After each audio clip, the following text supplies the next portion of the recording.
मणिद्वीप की रहस्यमयी यात्रा। द्वारका नगरी में एक दिन श्री कृष्ण ध्यान में बैठे थे। अचानक उनकी आंखें चमक उठीं।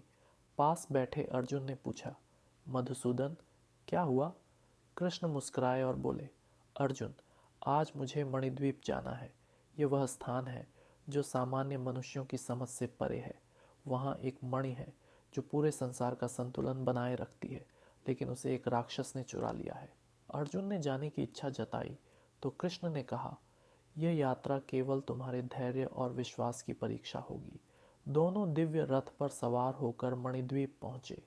वहां का वातावरण अद्भुत था।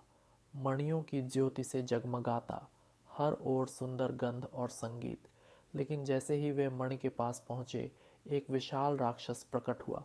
उसका नाम था कालासुर। उसने कहा, हे कृष्ण, मैंने तुम्हारे ही खिलाफ यह मणि चुराई है। अगर तुम इसे वापस लेना चाहते हो तो मुझे हराओ।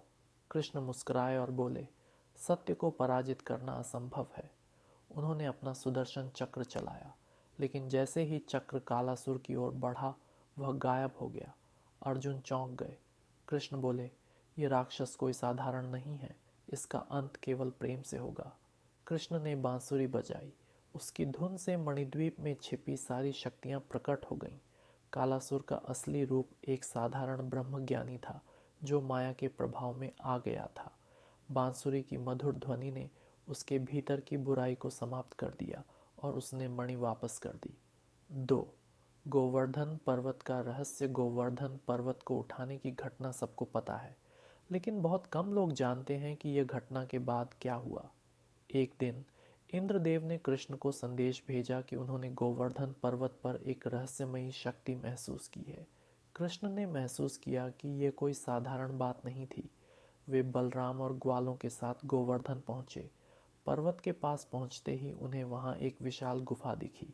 गुफा के अंदर अद्भुत प्रकाश था। जब वे अंदर गए तो एक दिव्य स्त्री प्रकट हुई। वह बोली, हे कृष्ण, मैं पृथ्वी की आत्मा हूँ। आपने गोवर्धन को उठाकर मुझ पर जो उपकार किया उसके लिए मैं आपकी आभारी हूँ। लेकिन इस पर्वत में एक प्राचीन दानव काल यक्ष छिपा है। यदि इसे रोका नहीं गया तो यह पूरे ब्रज को नष्ट कर देगा। कृष्ण ने गुफा के भीतर जाकर ध्यान लगाया। तभी एक अंधकारमय धारा निकली जिसमें से काल यक्ष प्रकट हुआ। उसने जोर से गर्जना की, हे कृष्ण, तुमने मेरी शांति भंग की है, अब इसका परिणाम भुगतो। कृष्ण ने शांत स्वर में कहा, जो सत्य और धर्म के विरुद्ध होगा उसे मैं नहीं छोड़ता। उन्होंने गोवर्धन पर्वत को उठाया और उससे तेज प्रकाश निकाला जिसने कालयक्ष को भस्म कर दिया। उसके बाद गुफा से एक दिव्य मणि निकली जिसे कृष्ण ने गोवर्धन की रक्षा के लिए वहीं स्थापित कर दिया। कहते हैं कि आज भी गोवर्धन की गुफाओं में वह दिव्य मणि छिपी हुई है। ये कहानियाँ भगवान श्री कृष्ण के रहस्यमयी और अद्भुत स्वरूप को दर्शाती हैं। उनकी लीलाएं सदा हमें धर्म और सत्य के मार्ग पर चलने की प्रेरणा देती हैं।